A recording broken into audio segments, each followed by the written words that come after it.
Hanno dai 14 ai 20 anni i 5 ragazzi che a Casier, Passamontagna in Volto, hanno svaligiato il magazzino di una villetta e sono stati denunciati dai carabinieri.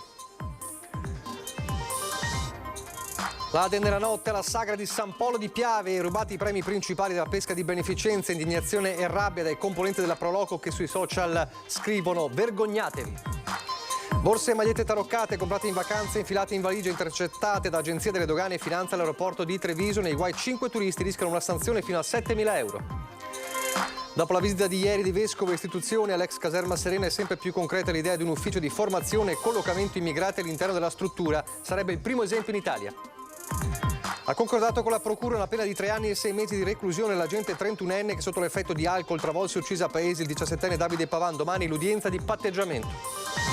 Primo bilancio dei risparmi legati allo spegnimento dell'illuminazione pubblica per far fronte al caro bollette. Soddisfatto il comune di Tarso, ora potremo abbassare le tasse ai cittadini. Un vero e proprio spettacolo per i trevigiani, la posa questa mattina della nuova passerella alla penisola del Paradiso lungo le mura, tra sguardi di stupore e commenti di soddisfazione.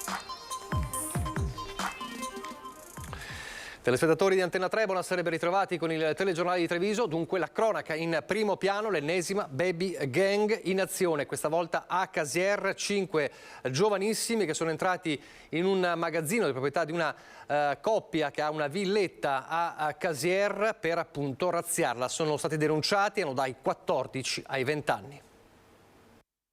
Travisati con passamontagna hanno fatto irruzione nel magazzino adiacente ad una villetta. Si tratta di 5 giovanissimi, 2 minorenni e 3 maggiorenni. Il colpo è avvenuto a Casier all'1:45 della notte scorsa. La banda, di età compresa tra i 14 e i 20 anni, era ben organizzata. Hanno scassinato la finestra del locale e sono entrati. Alcuni vicini sono stati svegliati dall'allarme. Ci siamo affacciati, sia noi che i ragazzi di fronte qua, e abbiamo visto sfrecciare via una BMW a velocità proprio alta, come se scappassero.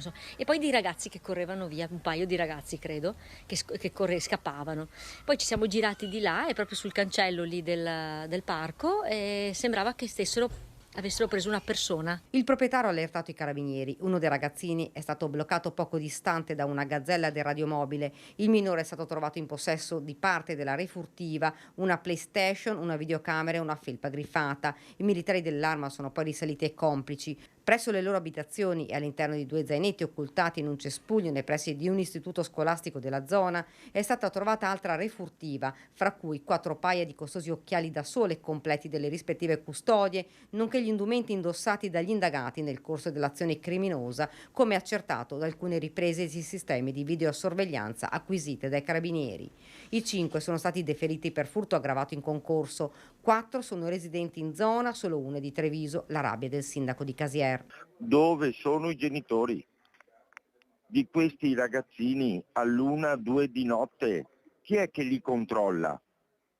Perché si fa presto a dare colpa alle amministrazioni e alle forze dell'ordine che non ci sono, ma io ripeto e sono arrabbiato con tutte le famiglie che non controllano questi ragazzini. Non solo, i carabinieri di Montebelluna hanno denunciato una 40enne e una 24enne residenti nel Trevigiano per furto aggravato in concorso. Le 2 donne hanno messo a segno un colpo al negozio Quello Giusto di Montebelluna. Hanno trafugato 2 paia di scarpe e un utensile magnetico denominato splaccatore, utile a neutralizzare i sistemi di antitaccheggio. A casa i militari dell'Arma hanno ritrovato anche un ulteriore congegno magnetico. La 40enne e la 24enne sono stati raggiunti dalla misura di prevenzione del divieto di ritorno nel comune di Montebelluna per anni 3 emesso dalla questura di Treviso.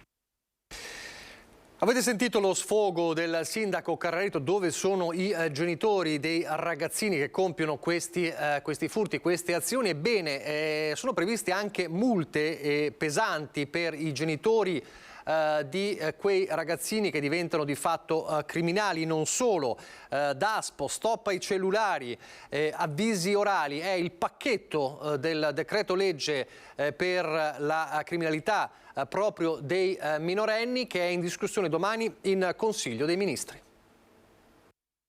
Da Palermo a Caivano, la cronaca delle ultime settimane con giovanissimi protagonisti di stupri e violenze ha spinto il governo ad accelerare sul decreto legge contro la criminalità e il disagio tra i ragazzi.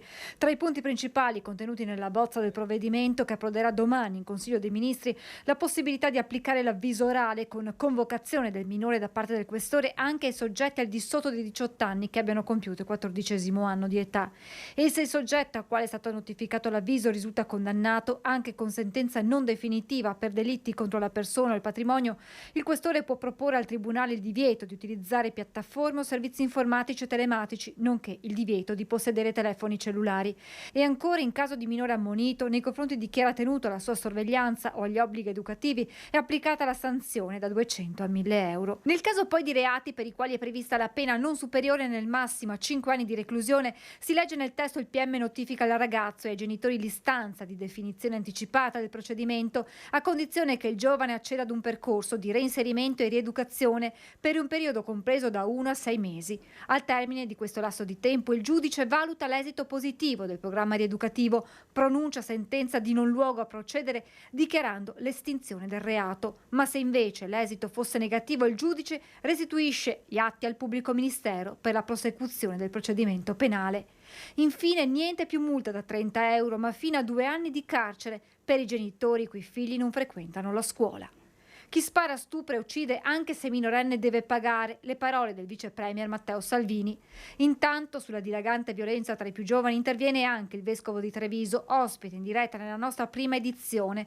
Quello che colpisce di più è che a livello di società, ha spiegato Monsignor Michele Tomasi, abbiamo reso possibili linguaggi, comportamenti, toni, parole di una violenza inaudita. Dove sembra possibile qualcosa che sta nell'indicibile addirittura, che ci si possa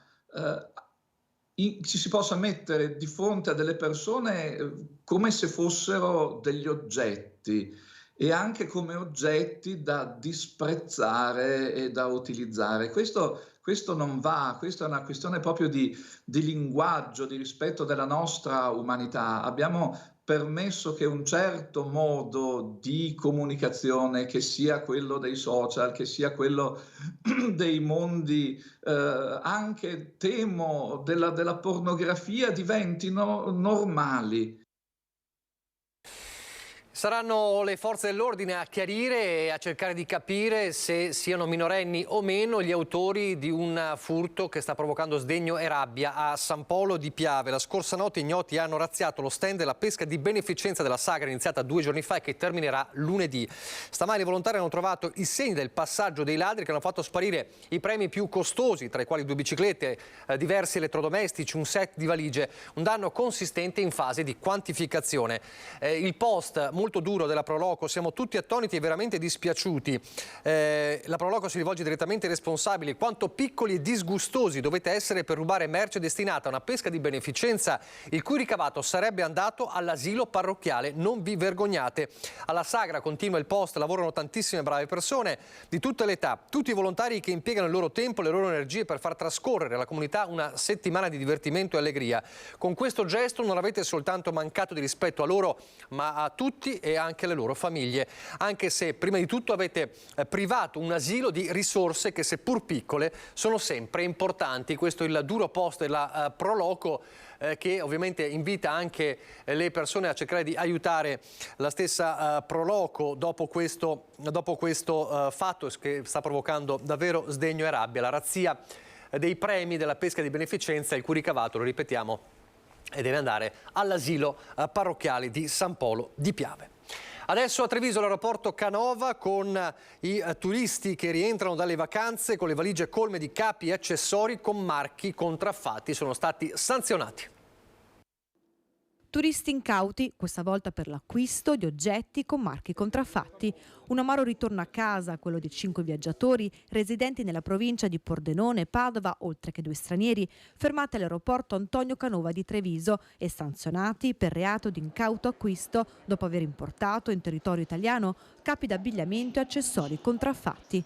Tirana, Fes, Marrakech, Albania e Marocco. Da qui partivano i viaggiatori con le valigie cariche di capi contraffatti, intercettate dall'Agenzia delle Dogane e dalla Guardia di Finanza di Treviso durante alcuni controlli agli arrivi. Scarpe, borse, abiti e cinture, Armani, Chanel, Gucci, Louis Vuitton, bagagli colmi di merce palesemente falsa. Sono circa 40 infatti gli articoli sequestrati dalle forze dell'ordine, che presto saranno distrutti a spese degli stessi acquirenti, spese che andranno ad aggiungersi alle sanzioni. I 5 turisti infatti dovranno pagare ciascuno una multa fino a 7.000 euro. Torneremo fra poco alla cronaca, adesso torniamo a parlare della visita di ieri all'ex caserma Serena del Vescovo, ma non solo, delle istituzioni. Si fa sempre più concreta l'idea di un ufficio di formazione e collocamento immigrati all'interno della struttura. Si fa sempre più concreta l'idea di un ufficio di collocamento immigrati all'interno dell'ex caserma Serena, un progetto tra l'altro primo in Italia che qualche giorno fa avevamo preannunciato e che oggi il sindaco ha ulteriormente confermato con dovizie di particolari. Noi abbiamo 550 persone all'interno della caserma Serena, alcuni hanno anche delle professionalità e quindi io ho voluto fare una grande ricognizione di quelle che sono le professionalità, quindi insieme ai gestori della caserma abbiamo elaborato una tabella dove abbiamo messo muratori, elettricisti, camerieri, c'è anche un contenitore dove ci sono persone che non sanno fare nulla ma sono pronte ad imparare un mestiere, il tutto per favorire l'integrazione, il tutto per avvicinare questa emergenza umanitaria a un'opportunità che è quella del mondo del lavoro. Primo sostenitore dell'iniziativa è il sindaco per sempre Giancarlo Gentilini, che ricorda come 20 anni fa lui abbia gestito la prima immigrazione passata dalle tende e dalla roulottopoli di strada ovest alle case costruite dagli industriali a Casier. Chiamo al rapporto anche tutti gli industriali, perché è inutile pescare le persone che vanno bene se poi non trovano il posto dove abitare, tutto quanto. Quindi, cari industriali, dovete anche voi svegliarvi, perché gli obiettivi si fanno tutti assieme. Un suggerimento che il sindaco Conte ha già raccolto. Se l'imprenditore trova soluzione a quello che è una sua esigenza legata alla manodopera, uno sforzo importante lo può fare per accompagnare questi loro nuovi eventuali dipendenti anche in un inserimento abitativo, facendo magari loro da garanti. Ma sottolinea Conte, bisogna fare un passo alla volta. Ora è importante far partire questo ufficio di formazione e collocamento immigrati anche come risposta allo spaccio e alla microcriminalità. Chi si annoia, chi perde tempo, rischia di finire in mani sbagliate. Chi invece ha voglia di integrarsi e mettere a disposizione la propria professionalità maturata nel tempo, di sicuro si allontana dai brutti giri. Un sindaco Mario Conte che oggi da presidente di ANCI Veneto ha presenziato, ha guidato la presentazione degli stati generali di ANCI Veneto che saranno a Verona a fine mese. Condividere gli obiettivi per avere più forza a Roma e a Bruxelles. Questo è l'intento dell'iniziativa della sezione veneta dell'Associazione Nazionale dei Comuni Italiani, che chiama a raccolta il 22 settembre a Verona i 499 sindaci iscritti dei 563 comuni che compongono la nostra regione. Tanti i temi in discussione, ad iniziare dal futuro dei servizi sociali, ora che dalla regione stanno stabilendo quali saranno gli ambiti territoriali. Dobbiamo capire innanzitutto che soggetto individuare che possa gestire questi servizi sociali e poi capire il finanziamento, la quantità di finanziamenti, come verranno erogati i servizi, perché sono i comuni chiamati poi ad essere sul territorio, ad essere vicini ai cittadini, e la regione per questo deve assolutamente ascoltare i comuni. Altro tema sarà la fusione tra piccoli comuni. La Regione del Veneto crede di poter incentivare questa attività di riunione, di aggregazione dei comuni, ponendo quelle che possono essere le condizioni, quindi un aiuto da un punto di vista economico, un sostegno dal punto di vista del disegno dei servizi che vengono dati, e sicuramente si cerca anche di stabilire delle norme che favoriscano le fusioni piuttosto che disincentivarle. Altro tema di confronto sarà la desertificazione di personale, ma anche di giovani che vogliono fare i consiglieri, gli assessori o i sindaci,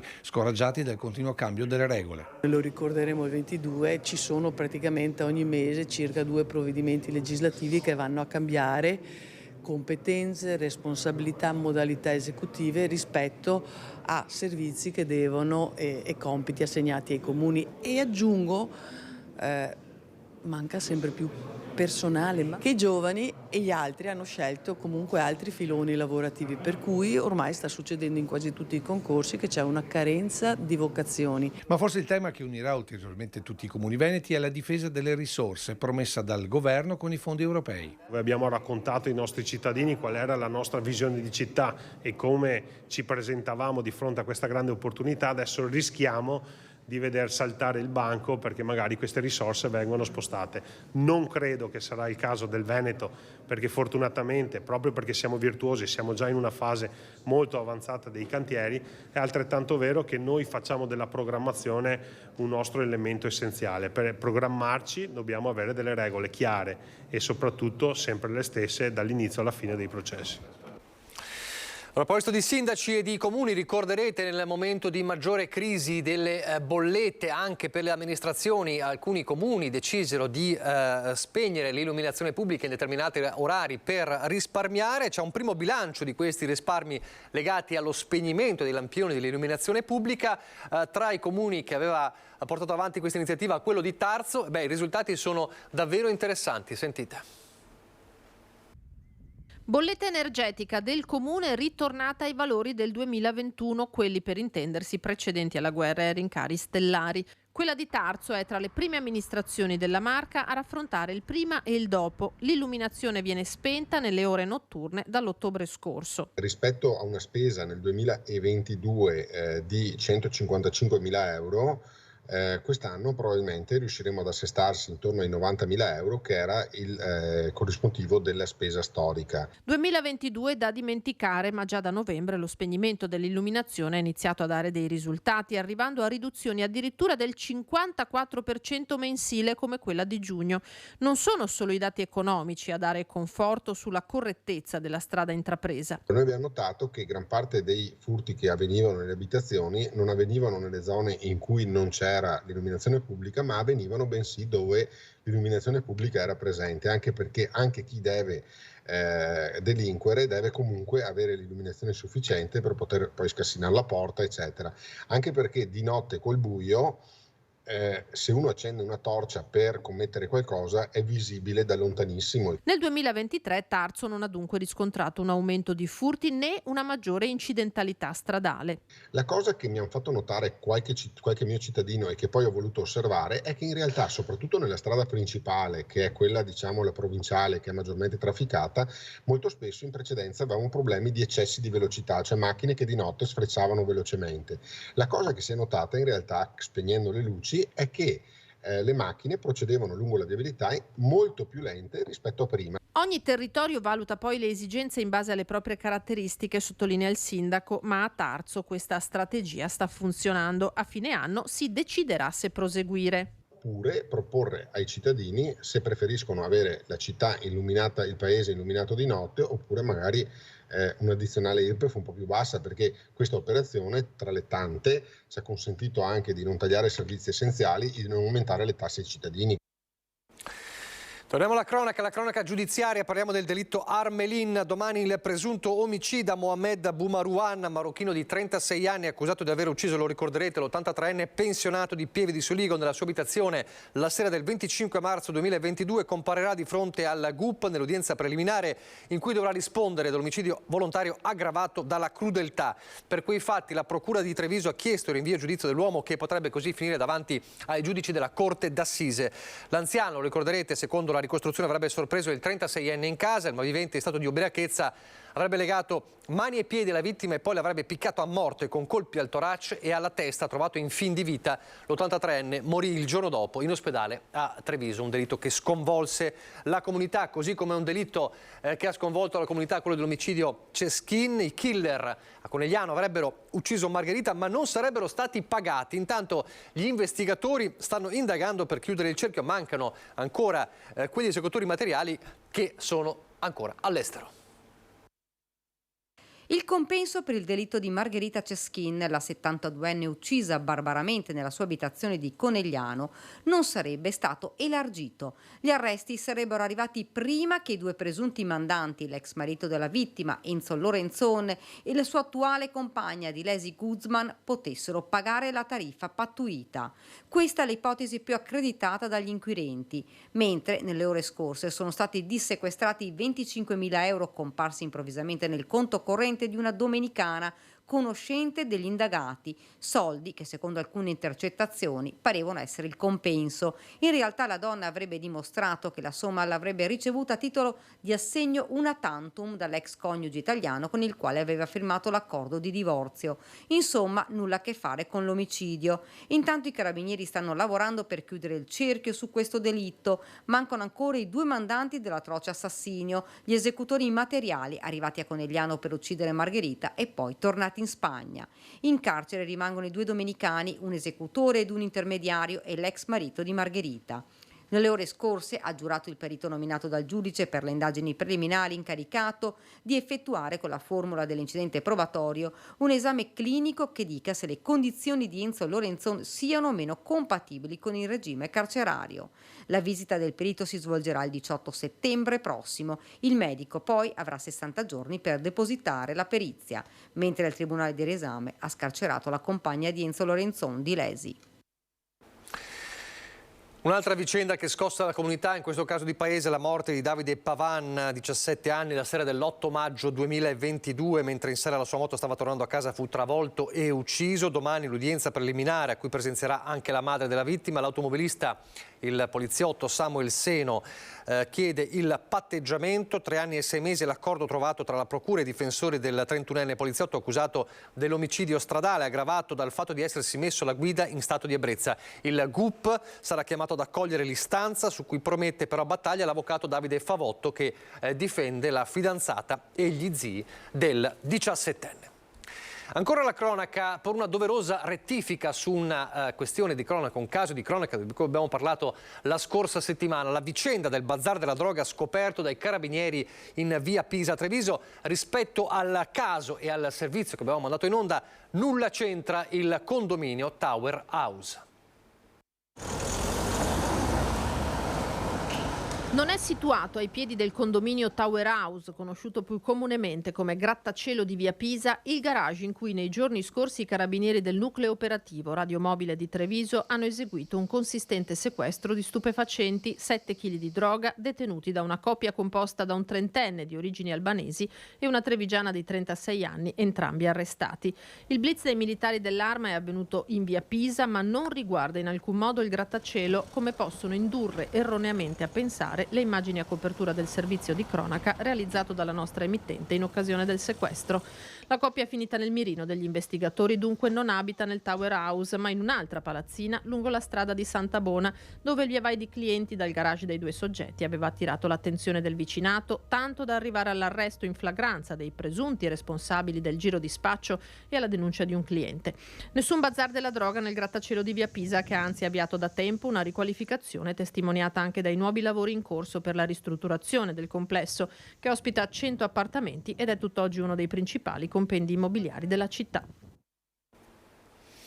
Con la cronaca, vigili del fuoco al lavoro stamattina intorno alle 10 a Pederobba per ripristinare la sicurezza sulla strada regionale Feltrina dopo la perdita del carico di alluminio trasportato da un mezzo pesante, come vediamo nelle immagini. Sul posto anche la polizia locale. L'intervento della squadra dei vigili del fuoco del distaccamento di Montebelluna è terminato alle 11. Pochissimi istanti di pubblicità, poi torneremo in diretta e parleremo tra le altre cose della guerra del Prosecco.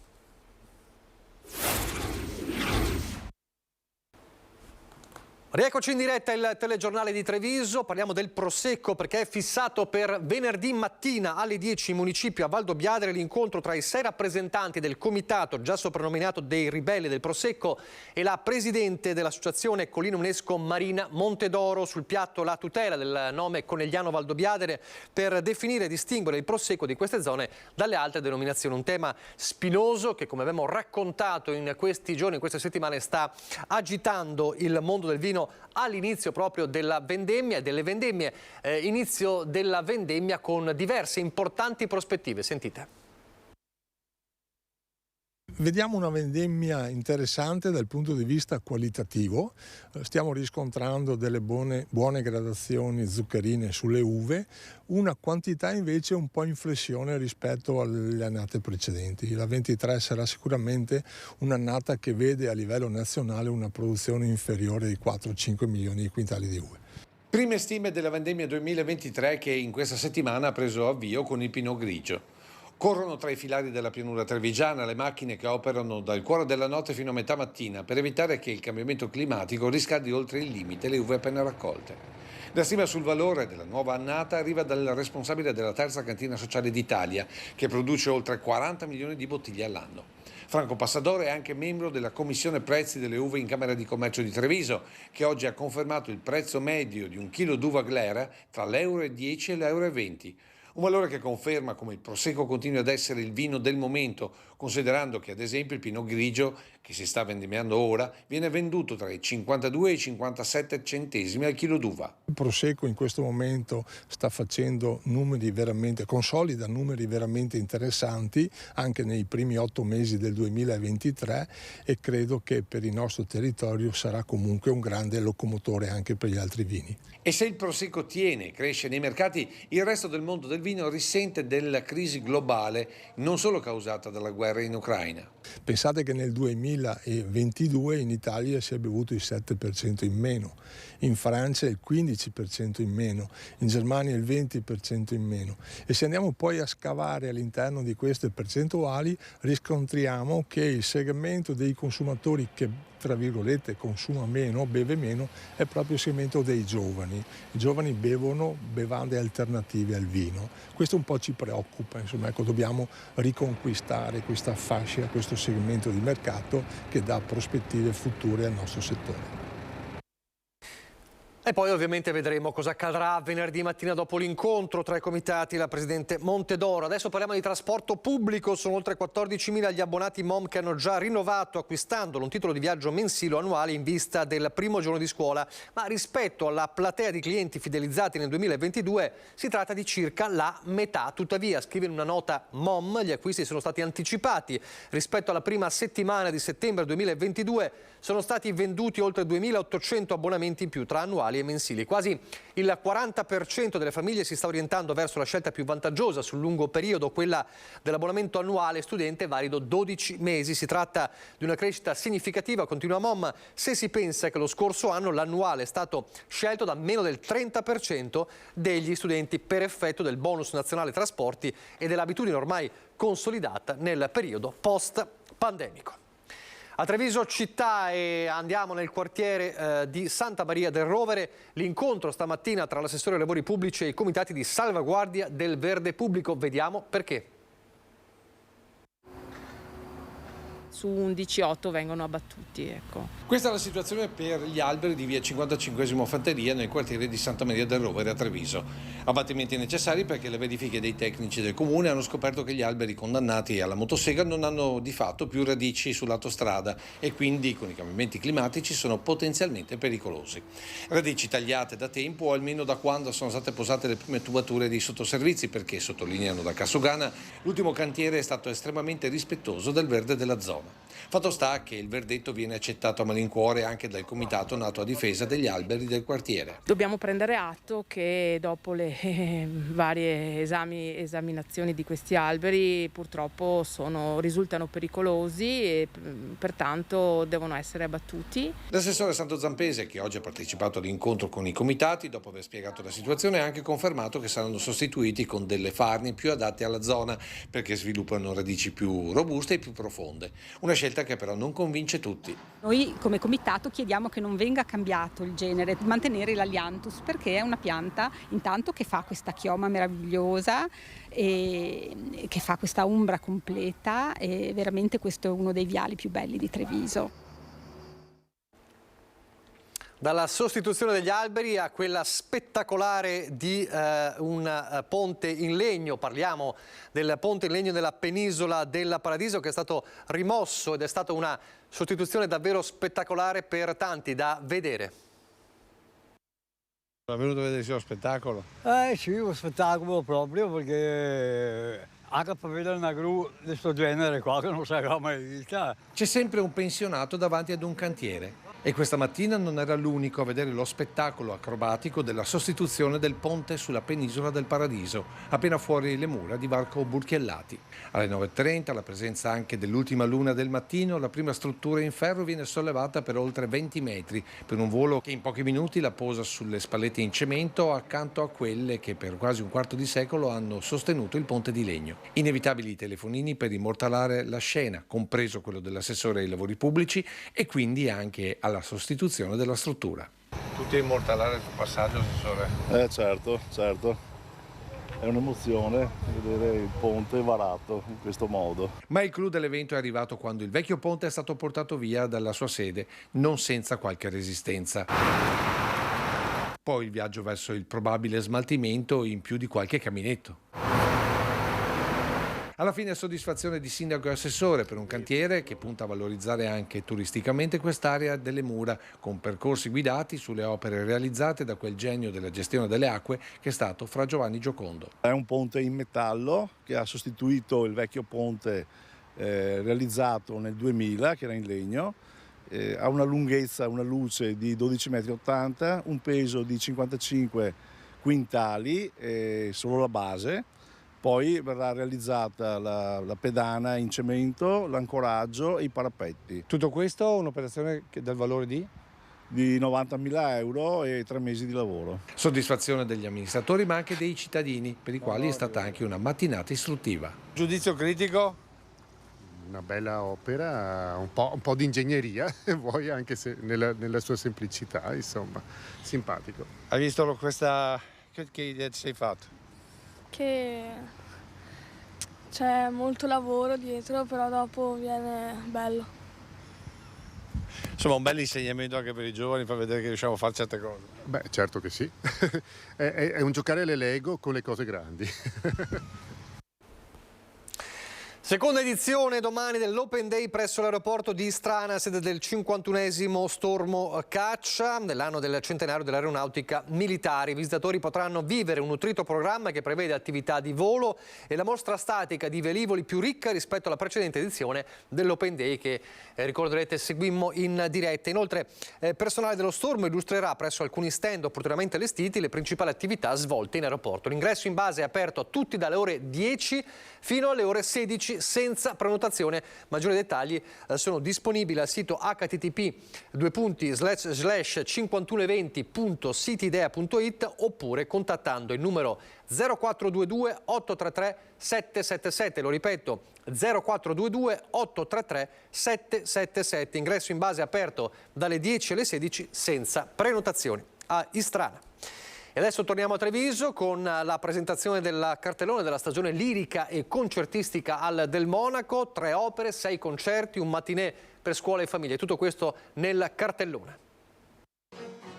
È una stagione esplosiva che va a toccare molto la sensibilità e l'emotività, quindi largo ai giovani, largo alle grandi promesse della lirica e del concertismo. Riparte da qui la stagione lirica concertistica del Teatro Mario Del Monaco, dalle grandi promesse della musica. Dopo il grande successo dello scorso anno, con quasi 1.500 abbonamenti e più di 7.000 presenze, torna una nuova stagione che oggi pensa già al futuro. Stiamo investendo molto sui giovani, quest'anno la novità sono le nuove promesse, abbiamo un concerto del vincitore del concorso violinistico di Vittorio Veneto con l'orchestra che farà Brahms e poi abbiamo fatto un'apertura di audizioni a giugno con 160 candidature e quindi i cast delle opere saranno composti in parte anche da giovani promesse della lirica italiana.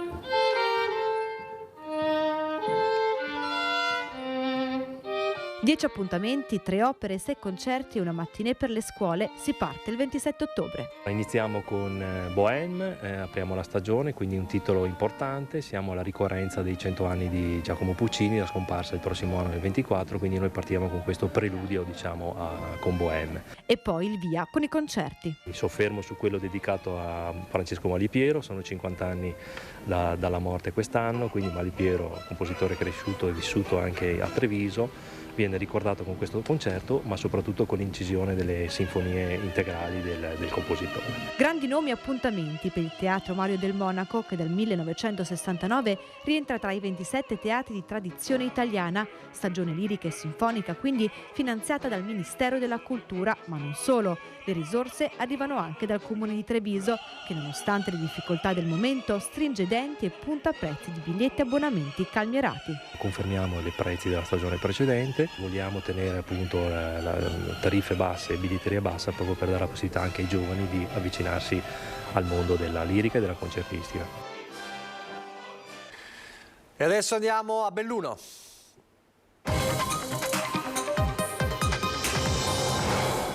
E la pagina bellunese si apre con la cronaca. Un base jumper australiano di 38 anni è morto questa mattina precipitando con il paracadute nel canalino del Prete nella zona di Ravalles sopra Cortina, 2470 metri di quota. La tragedia si è consumata alle 10. Alle centrali del 118 è arrivata la richiesta di aiuto dei compagni del base jumper che hanno assistito all'incidente. Il corpo del 38enne è stato individuato dall'equipaggio dell'elicottero del SUIN di Pieve di Cadore sotto i cavi dell'elettricità a sinistra del torrione Zesta. Serviva il gancio baricentrico, in supporto è stato attivato l'elicottero dell'Air Service Dolomiti che ha portato in quota i soccorritori della Guardia di Finanza e del Soccorso Alpino di Cortina. Una volta recuperato il corpo del 38enne è stato trasportato alla piazzola di Cortina e affidato al carro funebre. Cambiamo argomento. La Corte d'Appello di Milano ribalta la sentenza del Tribunale che nel febbraio 2021, lo ricorderete, aveva rigettato le richieste risarcitorie per malagestio nei confronti degli ex amministratori di ACC. Gli ex amministratori di ACC Compressor, Luca Ramella, Paolo Pecorella, Fausto Cosi e gli ex sindaci Marco Baccani, Luigi Provaggi e Alberto Borrelli sono stati ritenuti responsabili di malagestio dalla Corte d'Appello di Milano, che in queste ore ha reso nota la sentenza che li condanna a risarcire la procedura di amministrazione straordinaria un danno quantificato in oltre 4 milioni e 100 mila euro, oltre al rimborso delle spese legali per quasi 168 mila euro. Si ribalta così la sentenza del Tribunale di Milano che nel febbraio del 2011 aveva rigettato le domande risarcitorie per il dissesto del patrimonio industriale e occupazionale dell'ex Zanussi Elettromeccanica e del suo stabilimento di Mel, ridotti all'insolvenza dopo aver dominato i mercati mondiali. Certo, ci sono voluti 10 anni per avere giustizia, ma la soddisfazione del commissario straordinario Maurizio Castro è grande. Dopo incertezze e ambiguità, afferma in una nota, si riconosce che quel dissesto, stimato in 450 milioni di euro, fu cagionato da condotte fortemente inappropriate adottate dai loro amministratori. Soddisfazione condivisa anche dalla FIOM CGIL di Belluno. È una vittoria di verità ma non di giustizia. Sono passati 10 anni da quegli anni, dal 2013, e quindi è passato molto tempo e credo che anche ricondurre a giustizia questa vicenda sarà complicato. È certamente però per noi una vittoria importante perché restituisce verità alla vicenda e restituisce anche dignità secondo noi ai lavoratori e alle lavoratrici che dopo quegli eventi hanno passato una stagione difficilissima, complicatissima. Si riafferma una verità storica, quella dell'ex Zanussi ceduta nel 2003 a un pool di fondi speculativi riconducibili alla galassia di Goldman Sachs e di alcune finanziarie italiane. 10 anni durò quella gestione spericolata fino alla dichiarazione di insolvenza, l'entrata in amministrazione straordinaria e la cessione nel dicembre del 2014 ai cinesi di Wanbao. Il resto è storia dei nostri giorni e come è finita anche l'avventura Guida Orientale è noto, ma per l'ex ACC a gestione Ramella i guai giudiziari non si sono ancora conclusi. Il prossimo 4 ottobre è attesa a Trieste l'udienza d'appello del troncone che riguarda il processo penale a carico degli stessi ex amministratori, e ad affiancare il commissario Castro quali parti civili ci saranno la Regione Veneto e la FIOM CGIL. Noi abbiamo sempre creduto di affiancare il commissario straordinario in questa vicenda perché siamo sicuri che la verità è quella che è stata sancita dalla sentenza di Milano e quindi le responsabilità sono precise e andavano perseguite anche dal punto di vista giudiziario. Rimaniamo nel processo e auspichiamo che anche il processo penale possa avere un esito positivo ed eventualmente anche il terzo grado di giudizio possa confermare la sentenza di ieri della Corte d'Appello. Sono ore di grande apprensione per l'associazione Bellunesi nel mondo a causa del ciclone che si è abbattuto devastandolo sul Rio Grande do Sul, dove vivono moltissimi discendenti bellunesi in Brasile. Ismael Rosset, presidente della famiglia di Taquari di Sant'Antonio de Tortal, è uno di questi. Ha raccontato cos'è successo da lunedì scorso, grandinate, forti venti e temporali e poi una tempesta classificata come ciclone extratropicale che ha provocato frane, inondazioni e diverse vittime. Stando alle prime indicazioni non ci sarebbero morti tra gli associati alla famiglia bellunese. Il presidente dell'ABM, Oscar De Bona, segue da vicino la situazione che è complicata anche dal punto di vista delle comunicazioni. Stiamo cercando di capire come attivarci, riferisce De Bona, che frattanto ha espresso agli immigranti e discendenti di migranti bellunesi nel Rio Grande do Sul tutta la solidarietà dell'Associazione Bellunesi nel mondo. Dimensionamento scolastico: sarà costituito nei prossimi giorni un gruppo di lavoro di sindaci che avrà il compito di definire un progetto sostenibile per gli istituti comprensivi, le scuole superiori della provincia di Belluno. È quanto emerso dall'assemblea dei primi cittadini a Palazzo Prioni, che ha discusso le nuove linee guida della Regione Veneto sulla programmazione della rete scolastica e dell'offerta formativa a partire dall'anno scolastico 2024-2025, che dovrà tenere conto del trend demografico negativo e anche dei contingenti di prestiti e direttori di servizi generali e amministrativi attribuiti al Veneto. Dall'assemblea è emersa la volontà di governare le decisioni senza farci travolgere dalle scelte calate dall'alto, e la promessa della consigliera provinciale con delega all'istruzione Serenella Bogana. La sanità adesso: migliorare l'assistenza sanitaria ai pazienti di sclerosi multipla. Oggi un importante accordo è stato firmato.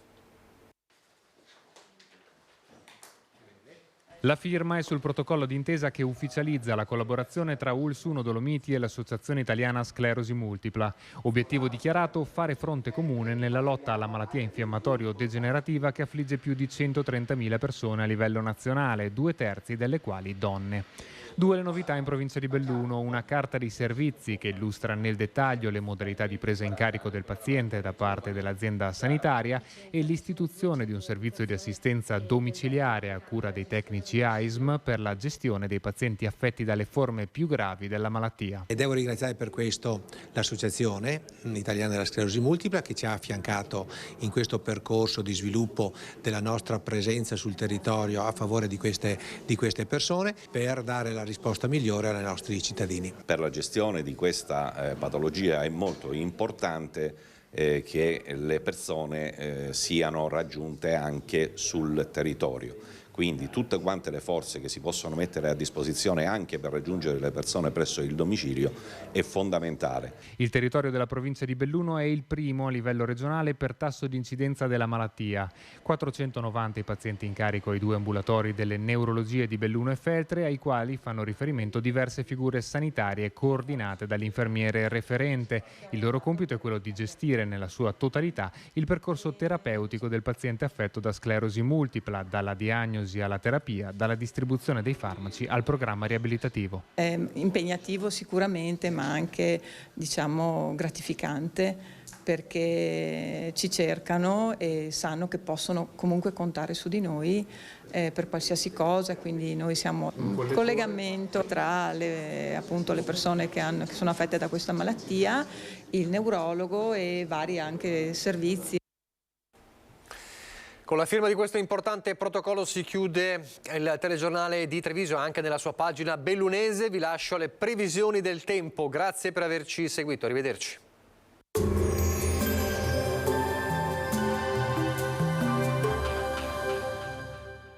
Busti, tutori e protesi di arto personalizzati. Ortopedia e sanitaria Lolato, a Treviso e Montebelluna. Lolato, soluzioni per star bene. Benvenuti al meteo. Anticiclone ancora ben saldo sull'Italia, dunque bel tempo e clima mite sul nostro territorio. Vediamo insieme il dettaglio di giovedì 7 settembre. Sul Veneto la giornata trascorrerà all'insegna di un ampio soleggiamento ovunque, come vediamo dalla grafica. Il cielo sarà sereno e sgombro da nubi, piogge assenti. Temperature stazionarie minime sui 13-20 gradi, massime comprese tra 27 e 30 gradi all'incirca. Spostiamoci ora sul Friuli Venezia Giulia. Anche in questo caso tanto sole con cielo sereno. Al mattino tuttavia nel fondovalle tarvisiano sarà possibile qualche nebbia o nube bassa. Temperature minime tra 15 e 19 gradi, massime sui 28-30 gradi. Infine diamo uno sguardo alla situazione del Trentino Alto Adige, dove il tempo risulterà piuttosto soleggiato con cielo spesso sereno. Temperature minime intorno ai 16-17 gradi, massime sui 30-31 all'incirca. Dal meteo di Antena 3 per ora è tutto, grazie per l'attenzione, arrivederci.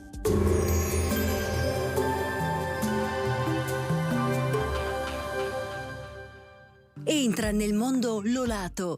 Da oltre 40 anni un team di professionisti per migliorare la qualità della tua vita. Centro del piede con servizi di podologia, laboratorio per la produzione di plantarie e calzature su misura.